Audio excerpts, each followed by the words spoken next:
Je tiens tout d'abord à vous exprimer mes vifs remerciements pour m'avoir invité à participer à ce 3e sommet des filles africaines qui est consacré plus particulièrement aux pratiques préjudiciables aux filles qui, comme vous le savez, constituent une violation grave des droits de l'enfant et de la femme, portent durement atteinte à l'intégrité physique et mentale des filles et entravent lourdement le développement économique et humain du continent africain.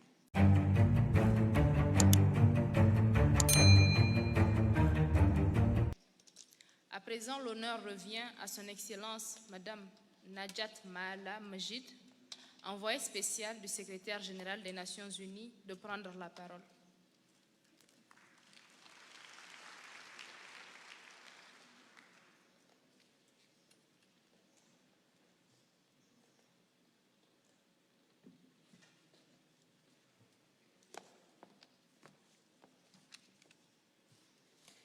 Excellences, Monsieur le Président de la République et chef d'État du Niger, Monsieur Mohamed Bazoum, Excellences, Monsieur le Président de l'Assemblée nationale, Excellences, Monsieur le Premier ministre, chef du gouvernement, Excellences, Madame la ministre de la promotion de la femme et de la protection de l'enfant du Niger, Excellences et amis, Madame la commissaire, en charge de la santé, des affaires humanitaires et du développement social au sein de la Commission de l'Union africaine, Excellences, Messieurs les présidents, Mesdames et Messieurs les ministres, honorables chefs religieux et traditionnels, honorables participants, tout protocole observé, et enfin, chers enfants et jeunes filles, je suis réellement ravie d'être avec vous.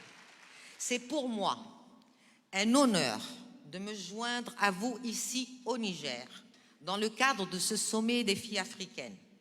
Je tiens tout d'abord à féliciter le gouvernement du Niger pour avoir accueilli et organisé cet événement crucial sous le haut patronage de son Excellence, Monsieur le Président, et grâce aux efforts combinés du ministère de la Promotion de la Femme et de la Protection de l'Enfance et du département en charge de la santé, des affaires humanitaires et du développement social de l'Union africaine. Je tiens tout d'abord à vous exprimer mes vifs remerciements pour m'avoir invité à participer à ce 3e sommet des filles africaines qui est consacré plus particulièrement aux pratiques préjudiciables aux filles qui, comme vous le savez, constituent une violation grave des droits de l'enfant et de la femme, portent durement atteinte à l'intégrité physique et mentale des filles et entravent lourdement le développement économique et humain du continent africain. Ce thème est une des priorités de mon mandat en tant que représentante spéciale du secrétaire général des Nations Unies sur la violence à l'égard des enfants, mais c'est aussi un thème qui me tient très profondément à cœur en tant que femme africaine. À cet effet, permettez-moi de partager avec vous 5 messages clés. Mettre fin aux pratiques préjudiciables aux filles est une urgence. Malgré les nombreux engagements et les diverses actions menées depuis plusieurs années, la réalité et les chiffres montrent que les pratiques préjudiciables aux filles, telles que la violence basée sur le genre, les mariages précoces et ou forcés, les mutilations génitales, l'exploitation économique, la servitude, le gavage persistent de manière alarmante. Sur notre continent, plus de 3 millions de filles par an sont à risque de mutilation. Le mariage précoce des filles touche 20 millions de filles dans le Sahel, soit 7 filles sur 10. Cette tendance alarmante, comme l'a souligné mon amie Amira, risque de s'aggraver du fait de l'impact socio-économique de la pandémie Covid-19, des disparités et inégalités sociales, de l'insécurité alimentaire, des crises humanitaires et conflits, des changements climatiques et de l'insécurité qui affectent le continent. Vous le savez aussi bien que moi, sinon mieux, que les conséquences sont dévastatrices pour le développement, la santé et le bien-être mental et physique des filles. Les grossesses précoces et leurs complications, une fille sur 6 dans le Sahel est mère avant 6 ans. les fistules obstétricales qui entraînent stigmatisation et exclusion sociale, la non-scolarisation ou l'abandon scolaire qui affecte 9 filles sur 10 déjà mariées. Le mariage et la maternité précoce compromettent sérieusement l'éducation et les opportunités de travail des jeunes filles et sont de nature à avoir un impact négatif durable sur la qualité de leur vie et de celle de leurs enfants. Sans oublier, bien entendu, le considérable coût humain et économique. Mon deuxième message, mettre fin aux pratiques préjudiciables aux filles est possible et réalisable. Nous en connaissons tous les causes. Nous avons une bonne connaissance des solutions qui ont fait leurs preuves. Nous avons une bonne connaissance des barrières qui entravent leur mise en œuvre. Alors pourquoi nous ne progressons pas? Nous devons être plus ambitieux. Nous devons capitaliser sur toutes les bonnes pratiques, les pérenniser, les généraliser dans tous les recoins des pays et plus particulièrement dans les zones enclavées, pauvres et rurales. Nous devons abandonner cette approche en silo, basée sur des projets pilotes et adopter une approche programmatique et politique, intégrée et intersectorielle, tant au niveau central que territorial, que local et communautaire. À cette fin, nous devons renforcer et étendre les systèmes intégrés intersectoriels. Nous devons agir sur plusieurs fronts à la fois et investir dans l'accès équitable à des services intégrés inclusifs, sûrs, protecteurs et de qualité adaptés aux enfants et aux genres, incluant l'éducation, l'alphabétisation, l'apprentissage numérique, la protection, la santé physique et mentale, la santé reproductive, la justice, le soutien aux familles, la protection sociale durable pour les familles et les communautés vulnérables. Je réitère ici une des résolutions prises par l'Union africaine lors d'une de ses réunions pour la campagne de l'Union africaine pour mettre fin au mariage des enfants, qui est celle que, pour assurer son progrès, l'Afrique doit assurer une solide coordination intersectorielle en vue de mieux reconsidérer l'impact du mariage des enfants sur d'autres secteurs, en particulier sur celui de l'éducation. À cet effet, je tiens à féliciter plusieurs gouvernements aujourd'hui présents qui ont fait de notables avancées et qui ont montré qu'il était possible de mettre fin à certaines pratiques préjudiciables telles que le mariage précoce et telles que les mutilations, et aussi assurer le développement et l'équité genre. Et je tiens à féliciter Monsieur le président du Niger, Monsieur Mohamed Bazoum, d'avoir fait de l'éducation sa priorité politique.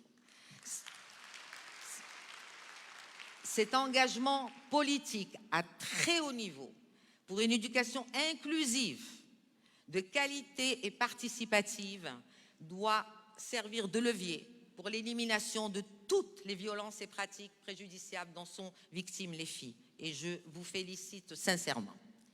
Mon troisième message, mettre fin aux pratiques préjudiciables aux filles est un investissement.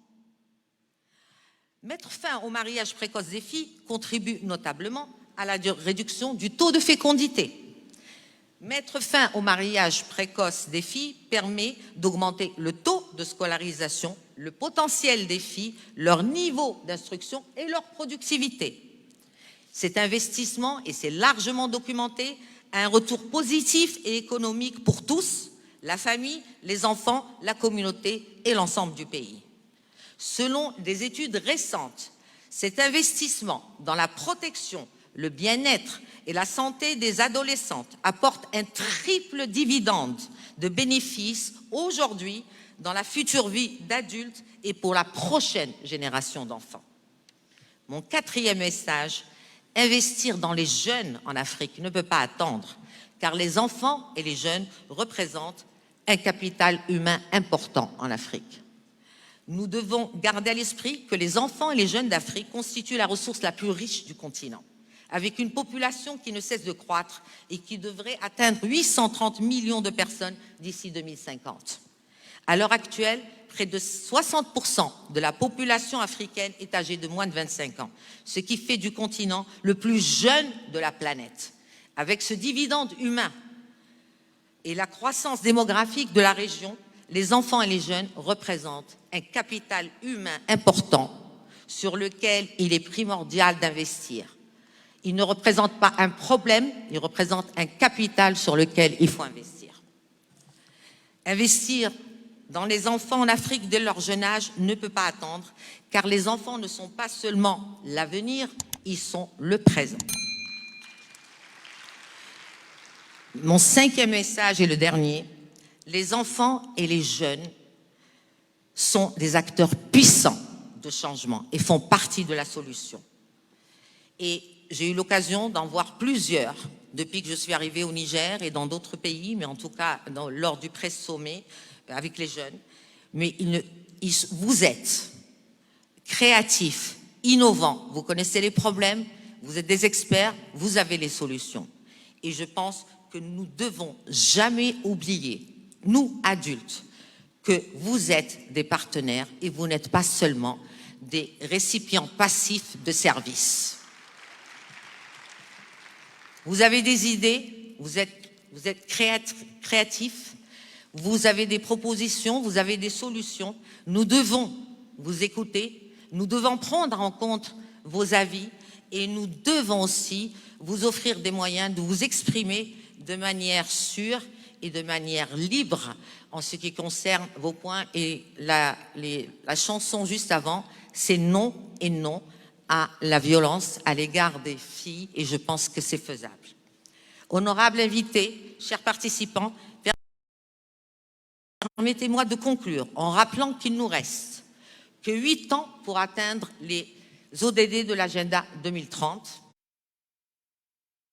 et pour tenir notre promesse, notamment en ce qui concerne les ODD visant à éliminer les violences à l'égard des enfants, à généraliser l'éducation et à mettre fin aux discriminations genre et aux pratiques préjudiciables aux filles, lesquels ODD contribuent aussi aux agendas africains 2040 et 2063. Donc, nous devons tous agir vite et mieux et de manière concertée. Nous devons traduire ces engagements politiques en actions concrètes, durables, assorties de ressources humaines et financières requises, de systèmes d'information et de mécanismes de redevabilité. Une mobilisation soutenue de tous les acteurs clés au niveau régional, central, territorial et communautaire est capitale, impliquant les gouvernements centraux et locaux, les organisations de la société civile, les chefs traditionnels et religieux, les partenaires techniques et financiers, les médias et réseaux sociaux, le secteur privé, ainsi que les communautés locales et les enfants et les jeunes. Parce qu'une Afrique résiliente, sûre, saine, inclusive, juste et équitable pour toutes et tous, pour tous les enfants et tous les jeunes, ne peut se faire sans les enfants et les jeunes. Je vous remercie. À présent, je prie Madame Alaouri Aminata, ministre de la Promotion de la Femme et de la Protection de l'Enfant du Niger, sous le leadership de laquelle cet événement est organisé, pour le mot de bienvenue. Madame la ministre, s'il vous plaît.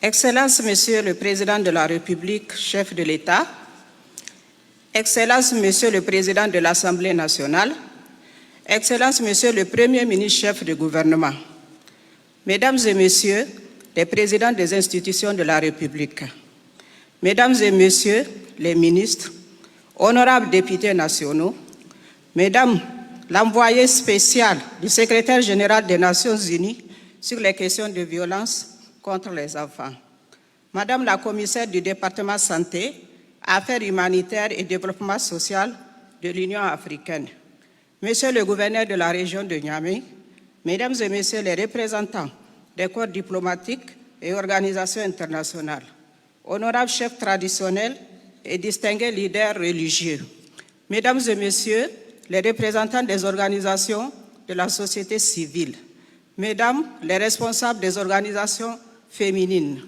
Mesdames et Messieurs les cadres centraux et régionaux, chers enfants et jeunes, distingués invités, Mesdames et Messieurs, en vos titres, grades et qualités. C'est avec un immense plaisir que je m'adresse à vous à cette occasion solennelle consacrée à l'ouverture du 3e sommet des filles africaines sous le thème « Culture, droits humains et responsabilité, accélérer l'élimination de pratiques néfastes ». Permettez-moi de souhaiter la chaleureuse bienvenue à toutes et à tous ceux qui ont fait le déplacement de Niamey venant des autres pays ou des différentes régions du Niger. Au nom des plus hautes autorités de la 7e République et au nom du peuple nigérien dans son ensemble, je vous souhaite un agréable séjour parmi nous. Excellences, Monsieur le Président de la République, distingués invités, Mesdames et Messieurs, le Niger se réjouit d'accueillir le 3e sommet des filles africaines avec le thème qui sera débattu et qui nous intéresse à plus d'un titre, dans la mesure où notre pays est résolument engagé à mettre fin à toutes les violences dirigées contre les filles. C'est pourquoi le ministère de la Promotion de la Femme et de la Protection de l'Enfant nourrit l'espoir de voir ce sommet mener des réflexions poussées sur les thématiques identifiées. Nous attendons également des recommandations fortes dont la mise en œuvre permettra au ministère en charge des questions des filles de nos différents pays d'avancer résolument pour une réduction significative des pratiques néfastes à l'encontre des filles. Je vous remercie.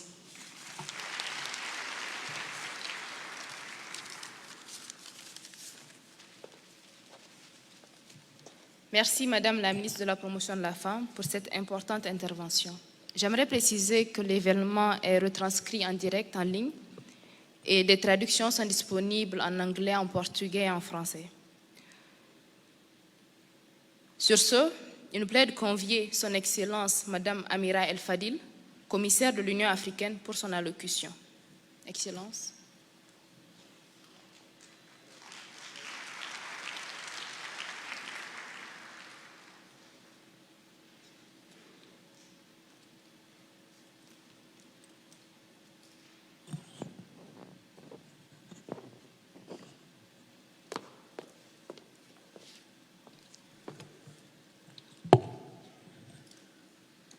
أعوذ بالله السميع العليم من الشيطان الرجيم بسم الله الرحمن الرحيم.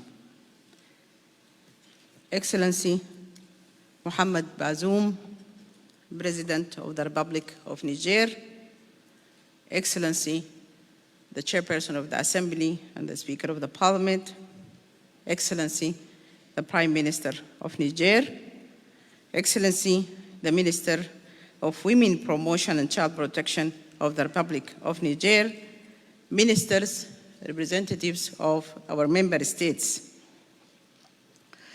Excellency also Najat Mualla, UN Special Representative of the Secretary General on Violence Against Children, Excellencies, heads of representatives or international organizations, regional and civil society organizations, and all UN agencies represented here, our young girls and young people, we are very proud to have you at this very important summit. Distinguished delegates, partners, guests, friends, ladies and gentlemen. Also allow me to mention by the name my sister, Madame Mariama Sese, the Director of the Department of Health, Humanitarian Affairs and Social Development of the African Union, and also all AU delegation. Excellencies, Assalamu alaikum wa rahmatullahi ta'ala wa barakatuh. Sabah al-khair, good morning and bonjour. Excellencies, on behalf of the Chairperson of the African Union Commission, His Excellency Musa Faki Mohammed, I would like to extend my great appreciation and honor to His Excellency Mohamed Bazoum, President of the Republic of Niger, and the people of Niger for your warm welcome and for hosting us for the 3rd African Girls Summit. And as you all know, our first Girls Summit was hosted in Zambia. The second one was hosted in Ghana. And we are very appreciative to Niger for hosting the third Girls Summit. Thank you very much for your acceptance and invaluable contribution to this summit. And this speaks directly to your country's commitment to the well-being and the welfare of young girls and the women in Africa. Niger's dedication and leadership within the Sahel to mobilize member states, regional and international partners and resources has been exemplary.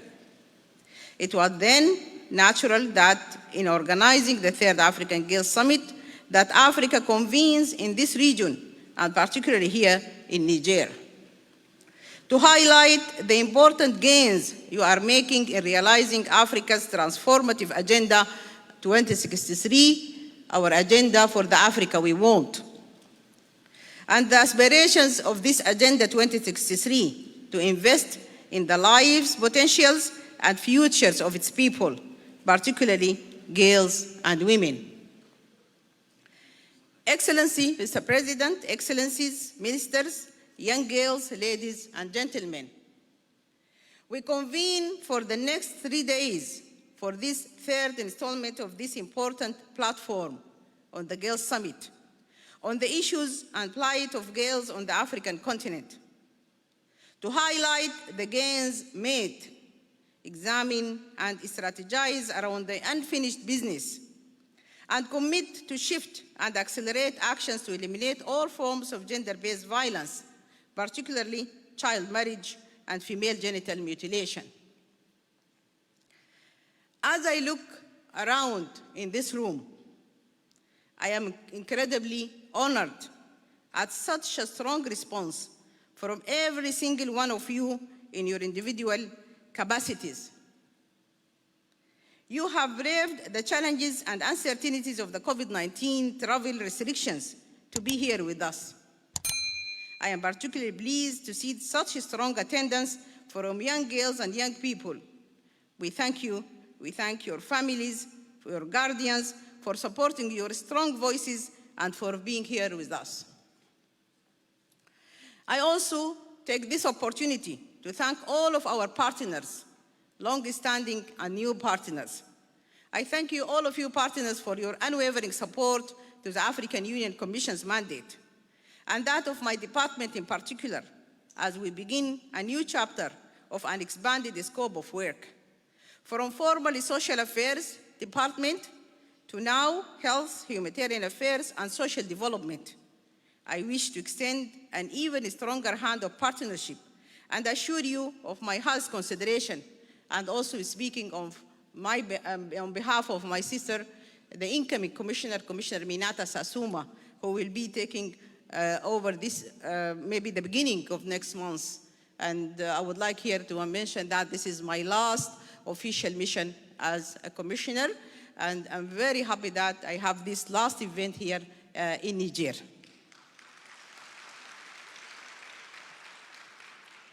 Excellencies, young girls, ladies and gentlemen, on this third occasion of the African Girls Summit, we are confronted with unprecedented challenges as a result of the COVID-19 pandemic, risking to reverse the important gains we have made in realizing girls' and women's human rights across the African continent. The lockdowns not only made child protection services unreachable, they also led to closure of schools, affecting girls' education, and grossly disrupted household incomes, all of which increased the risk for and prevalence of gender-based violence and harmful practices.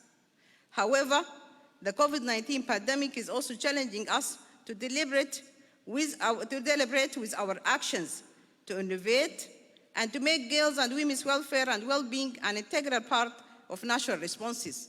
And Excellencies, let me stop here to say that we, as Africa, we have managed to give an example in the way we have dealt with COVID-19 in Africa. The African Union Commission succeeded really in leading through Africa CDC, in leading the fight against COVID-19. We had it in solidarity and togetherness. The whole continent, we dealt with this pandemic together, and this is the solidarity we would like to see it prevail in our continent. Excellencies, young girls, ladies and gentlemen, in joining efforts to end harmful practices, the African Union Commission launched the campaign on ending child marriage in 2014. Member States' response and support has been commendable, with more than 30 country-level campaigns launched since then.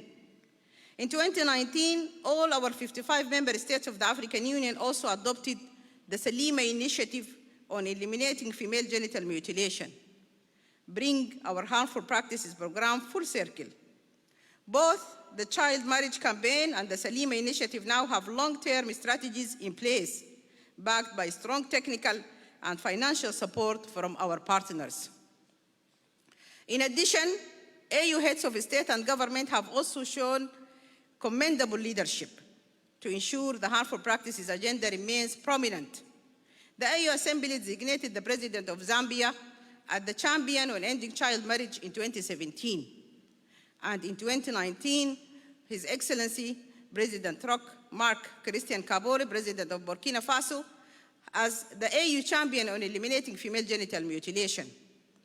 Leading their peers, the champions are advocates and provide high-level leadership, and annually present a report to the Summit on Continental Progress, Emerging Trends, Key Challenges, and they present recommendations that are adopted as actionable decisions by the AU Summit Assembly to accelerate the elimination of harmful practices. That's why we appreciate very much our AU champions. Excellency President Mohamed Bazoum, I take this opportunity to highlight some of the progress and achievements of the above-mentioned AU Harmful Practices projects. Since the launch of the campaign, we have seen a strengthening of national laws and national policies and programs. To end child marriage, I can mention just a few examples, like in Malawi, Eritrea, Ethiopia, Egypt, to name just a few countries.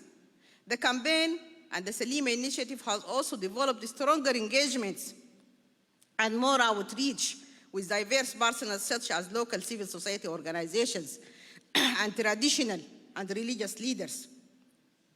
Through the Council of Traditional Leaders, the media visibility, girls and young women, including appointments of 6 Salima Victorious Ambassadors, youth Victorious Ambassadors selected from all regions of Africa, plus the diaspora. These partnerships have contributed to the enhancing implementation of the campaign and the Salima Initiative 5-year strategy and priorities, respectively. In addition, our campaign to end child marriage and the Salima Initiative have also been engaging and effectively working on joint initiatives with partners such as the Spotlight Initiative with UNICEF, UNFPA, UN Women, and the European Union. This initiative is focusing on harnessing the respective strengths of multi-sectoral, multi-level partnerships, which will support the acceleration of the transformative change for the empowerment of girls and women in Africa. Excellency, Mr. President, also the Sahel Women Empowerment and Demographic Dividend with World Bank is a very important initiative and a very important project. This project is aimed at advancing reproductive, maternal, newborn, and child and adolescent health outcomes and promote girls' education and reintegration at regional level in Africa. And the African Girls Can Code is a very also important and very successful initiative with UN Women and with ITU. It was to promote and assist girls in pursuing studies and also in filling the gap in IT education for girls. Excellency, Mr. President, Excellencies, Ministers, I intentionally mentioned these some of the achievements and to show you that between the summit in Ghana and now this summit in Niger, we managed to do something. We managed to deliver something in spite of the challenges of COVID-19. And I wanted to share it with you, and I wanted also to thank our member states and to thank our partners that in spite of all these challenges, we managed to deliver something. We managed to promote the rights of our young girls in Africa. Excellencies, ladies and gentlemen, as I conclude, I wish to thank you once more for this incredible show of support, both to all of you present physically and to everyone connected virtually and as you know that we have people who are connected to this summit virtually. I also welcome them because we have managed to do this summit in a hybrid format. Excellencies, I once again want to sincerely thank the government of the Republic of Niger for stepping up and opening its doors to more physical participants and to committed to facilitate the arrangements to ensure safety and care of the participant, and also to thank His Excellency President Mohamed Bazoum for being present here in this opening of the summit. That shows very clearly that he's committed to the girls' rights, he's committed to the promotion of the girls' and women's rights in Niger, and not only in Niger, but in the whole continent of Africa. So thank you very much, Mr. President. We cannot completely avoid our physical contact in spite of this COVID-19, as we seek solutions to common challenges we face. With the pandemic, we are inspired to innovate and enrich this contact further. And we know the summit is reaching beyond this physical space today. I wish you the best in the deliberations ahead in the coming 3 days.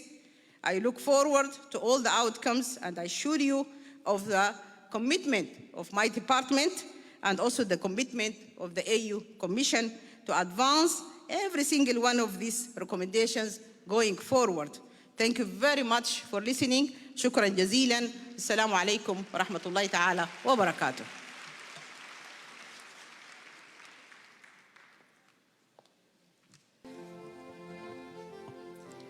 Merci beaucoup, Mademoiselle Nourat, pour ce très beau message.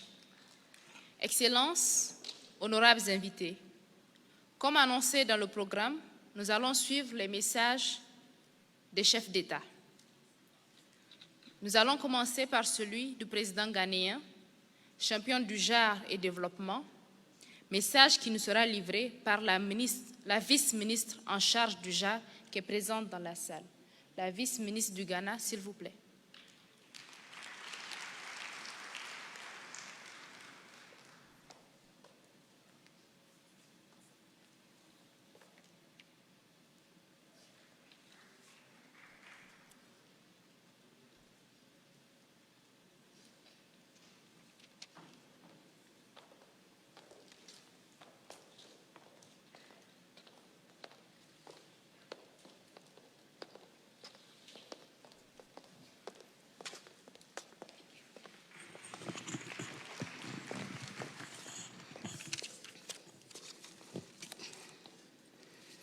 Good morning.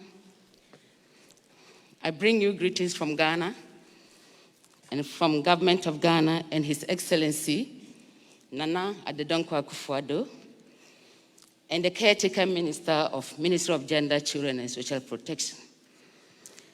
His Excellency, the President of the Republic of Niger, His Excellency Amira El-Fadel, the Gender Ministry, United Nations Special Envoy here, Minister of Advanced and Children and Social Protection of Niger, the girls around, the media, security. Permit me to observe all protocols, celebrating the end of harmful practices. This team couldn't have come at a better time than this, since there's the need to build up on the gains of the second Girls Summit held in Ghana. Ladies and gentlemen, culture is the integrated pattern of human behavior that includes thought, speech, action, and depend upon the man's capacity for learning and transmitting knowledge to successive generation like we have here. It is also the customary beliefs, social norms, and material traits of a racial, religion, and society group. Culture affects all aspects of life, hence, cultural rights illustrate the indivisibility and interdependence of all rights in a more comprehensive fashion than any other rights.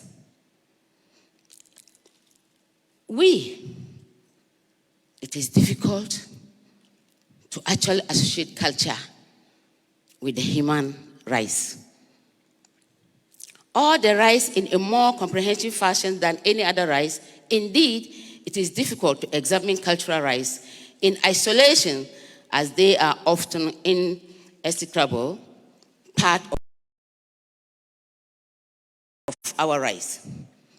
At the same time, cultural rights are often in a state of tension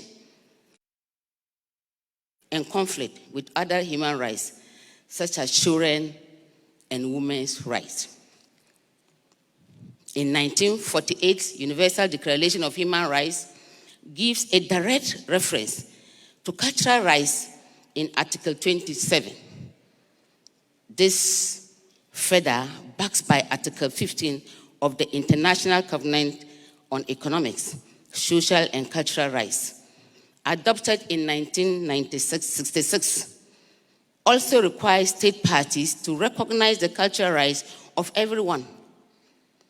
This implies that any cultural practices that interferes with other human rights and does not enhance the dignity and development of the human race should be done away with. Harmful cultural practices such as child marriage and female genital mutilation, FGM, are discriminatory behaviors that are repeated over time and come to be accepted by communities as the way of life and accepted culture.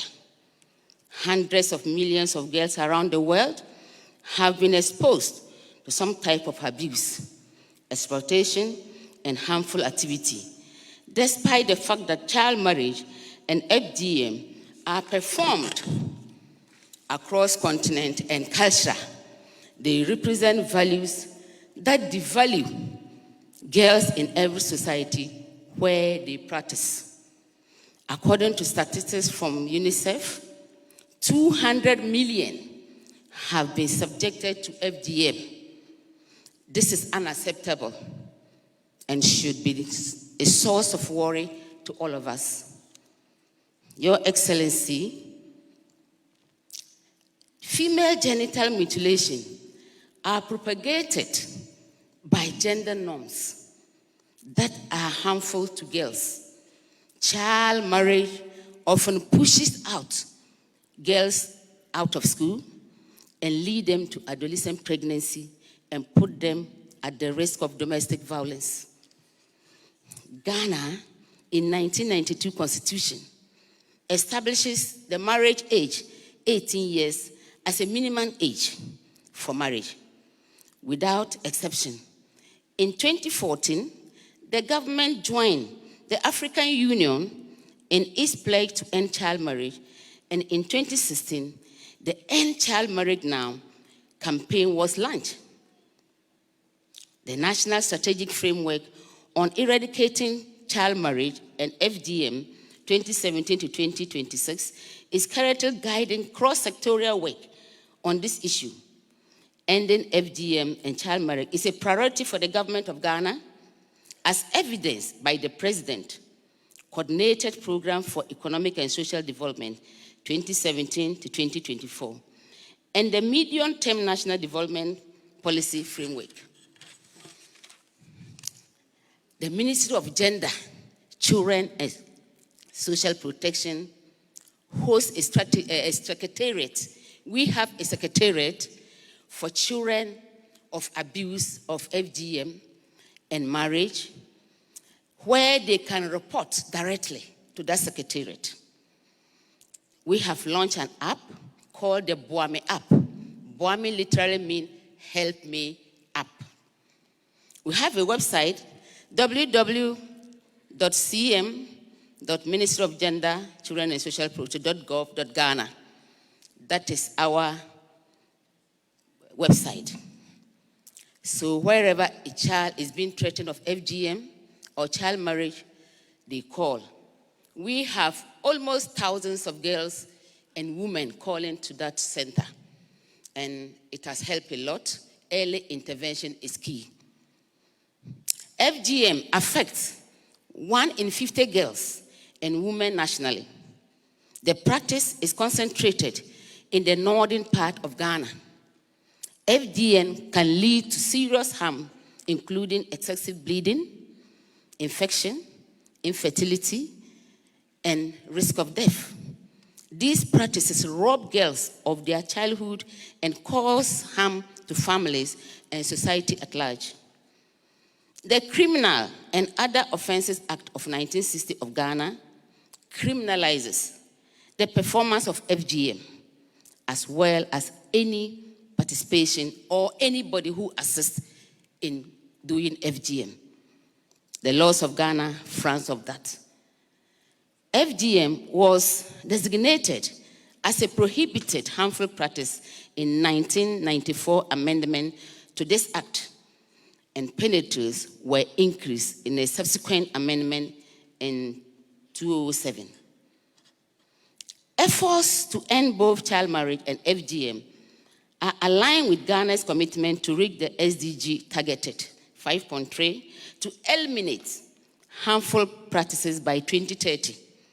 As a result of the government commitment and increased investment in education, protection, and behavior change, and FGM are becoming less common in Ghana. According to UNICEF report titled Fulfillment, the Commitment to Child Protection in Ghana 2021, child marriage and FGM has steadily declined over the last several decades. From 34% in 1993 to 19% in 2018. Though marriage before the age of 15 has declined as much as lower space, and from 8 to 5%, the level of FGM have also declined rapidly in Ghana, especially in the Upper West and the Upper East region. And the practice is almost non-existent in other regions of Ghana with no recorded cases. The government is investing in strategic interventions related to the well-being of adolescent girls, including adolescent health, nutrition, changing social norms, and education. These efforts are helping girls to stay in school or re-enter school if they drop out because of marriage or pregnancy or FGM, and building their skills. We are also connecting them to agencies and support networks. The interventions are also seeking to improve and link girls to gender and age-appropriate sexual and reproductive health, social well-being, and justice service to protect them from sexual, FGM, and gender-based violence. These cross-sectorial responses are designated to address the complex and numerous structural factors during harmful practices in Ghana. There is still a long way to go, but child marriage and FGM can be eradicated with sufficient commitment, public support, and targeted investment across sectors, particularly education for girls. Ghana responses has been largely been intervention. That's our responses, intervention. Because using community-based structures, we use the community-based structures as queen mothers, those who perform the SGM, the chiefs and kings, the clergies, the ulaman, we give them education on FGM and early child marriage. And this one, Your Excellency, I would say, really helped our, to cut the story short, because we have a long story, ladies and gentlemen, in so many facets of this girl's life and women around the world, we continue to confronted with discrimination, and nowhere is this more evident than in the case of child marriage and FGM. We know the alternative is so much better. If we allow them, our girls will make excellent decisions. If girls have access to high quality education, including comprehensive sexual education, they will be able to make better decisions. Empowering adolescents, particularly girls, should be a major concern to all of us, especially for governments and communities in countries where FGM and female and child marriage have been prevalent. We need a coordinated, multi-actor and multi-sectoral approach. After all, addressing FGM is about gender equality, about education, about sexual and reproductive health and rights, justice, and social protection. Above all, it is crucial to listen to young people, ensure their voices are heard and amplified. To the AU, we congratulate you for the continuous support and the initiative to help countries to make strategic plans in order to end harmful practices like FGM against girls in all countries. I would like to thank you, the government of Niger and the AU, for hosting this event and all involved in making it a success. Thank you, and may the good Lord bless you.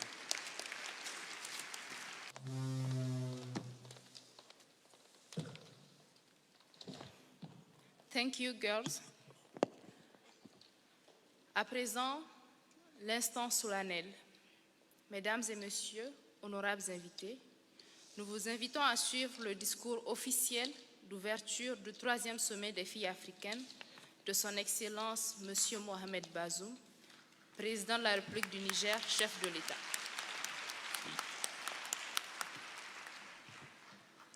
Monsieur le Président de l'Assemblée nationale, Monsieur le Premier ministre, chef du gouvernement, Mesdames et Messieurs les présidents des institutions, Mesdames et Messieurs les membres du gouvernement, Madame la vice-secrétaire générale des Nations Unies, Madame la commissaire des affaires sociales de l'Union africaine, Mesdames et Messieurs les députés, Mesdames et Messieurs les ambassadeurs, Mesdames et Messieurs, après la Zambie en 2015 et le Ghana en 2018, c'est au tour du Niger d'accueillir le 3e sommet des filles africaines.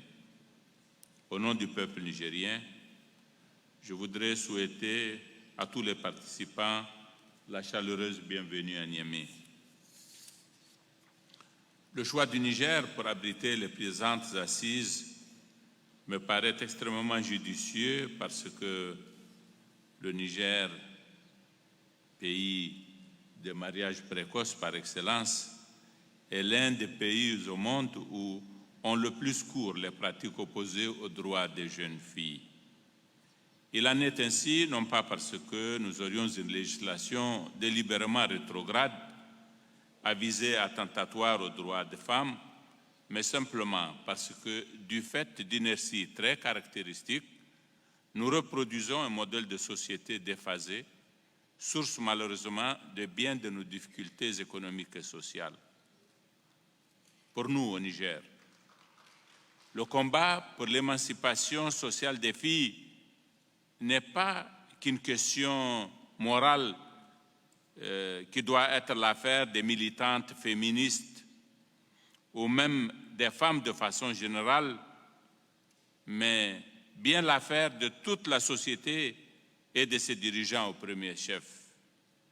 Ce combat, nous sommes tenus de le mener, non pas pour les filles, mais pour l'avenir de notre société qui a besoin de la pleine implication de toutes ses composantes pour son développement. Aussi, sa réussite sera-t-elle strictement tributaire de notre aptitude à faire en sorte que les filles jouissent de tous leurs droits et principalement leur droit à l'éducation. Dans les pays comme le nôtre, un enfant non scolarisé ou précocement déscolarisé a toutes les chances d'être un adulte pauvre. Une telle fille, en plus de devenir une adulte pauvre, constitue très tôt un foyer de production d'enfants appelés à être à leur tour des pauvres. C'est la raison pour laquelle nous avons décidé de promouvoir un programme de construction d'internats pour les jeunes filles dans les collèges ruraux en vue d'accroître les chances de leur réussite à l'école. L'éducation, vous l'avez tous souligné, mesdames, est le moyen le plus sûr d'arracher les filles à la violence des mariages précoces et de couches dangereuses. Mesdames, Messieurs, les présentes assises du sommet des filles africaines visent à mobiliser notre action autour du thème général de l'année 2021 de l'Union africaine qui est « Art, culture, patrimoine, les vieux pour bâtir l'Afrique que nous voulons ». Comme on peut le constater aisément, ce thème est en parfaite résonance avec le thème spécifique de ce troisième sommet des jeunes filles africaines qui est « Culture, droits humains et responsabilité, accélérer l'élimination des pratiques néfastes ». C'est un thème qui confirme l'engagement des pays africains à œuvrer solidairement pour le développement humain sur notre continent en s'appuyant en particulier sur les femmes et les jeunes. Nous avons donc, à travers cette rencontre, l'occasion d'analyser, de suivre et de mieux orienter les actions de nos États en matière de protection des droits humains des filles, qui constituent, comme je le dis, une frange importante de la population dans nos pays. Cette réunion constitue également une plateforme de partage de bonnes pratiques, d'exemples de réussite et d'échange d'informations pour faire avancer l'action vers l'élimination des pratiques néfastes qui sont, faudrait-il le rappeler, une violation grave aux droits fondamentaux des femmes et des filles. Le Niger, en ce qui le concerne, est résolument engagé dans la réalisation du programme 2040 Afrique digne des enfants, dans lequel l'Union africaine s'engage à éliminer les violences basées sur le genre et les pratiques néfastes. À cet effet, le Niger a adopté et ratifié les instruments juridiques internationaux, régionaux et nationaux réprimant les mutilations génitales féminines. Ces instruments sont, entre autres, notre propre Constitution déjà, qui en son article 22 dispose que l'État veille à l'élimination de toute forme de discrimination à l'égard de la femme, de la jeune fille et des personnes handicapées. Et la loi 2003-025 du 13 juin 2003 réprimant les mutilations génitales féminines. Aussi, pour renforcer cet arsenal juridique et accélérer l'élimination des mutilations génitales féminines dans notre pays, le gouvernement a-t-il soutenu activement et sans réserve l'adoption de la résolution 67-146 de l'Assemblée générale des Nations unies sur l'interdiction mondiale de mutilations génitales féminines votée le 20 décembre 2012. En outre, après le lancement de la campagne de l'Union africaine pour mettre fin au mariage des enfants en 2014, le Niger a adopté en 2019 un plan stratégique national pour mettre fin au mariage d'enfants pour la période 2019-2021. Je voudrais enfin, mesdames et messieurs, souligner pour m'en réjouir l'engagement constant des pays africains dans l'amélioration durable des conditions de vie des femmes et des filles afin de réaliser leurs droits et éliminer les violences qui leur sont quotidiennement faites. Mais, tenons-nous-le pour dit, les chances de promotion sociale de la fille ne résideront jamais uniquement dans la qualité et la quantité des législations que nous pouvons adopter en leur faveur, elles résideront dans les politiques concrètes que nous sommes appelés à promouvoir et surtout dans le domaine de l'éducation. Je n'y insisterai jamais assez.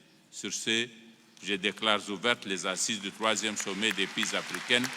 Je vous remercie de votre aimable attention. Merci, Excellence. Excellence, Monsieur le Président de la République, chef de l'État, avec votre autorisation, nous annonçons la fin de la cérémonie officielle d'ouverture du 3e sommet des filles africaines Niamey 2021. Reste à poser pour la photo de famille. Nous invitons le protocole à bien vouloir accomplir cet office.